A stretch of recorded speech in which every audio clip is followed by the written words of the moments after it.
Doctor आंबेडकरांना, आज आमचे जे काही आहे ते सर्व तुझेच आहे.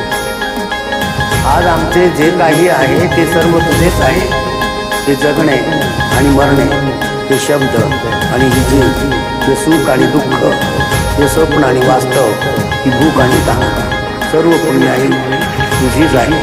सर्व पुण्याई तुझीच आहे.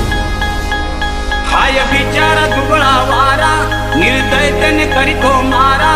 हाय बिचारा दुबळा वारा, निर्दयतेने करीतो मारा.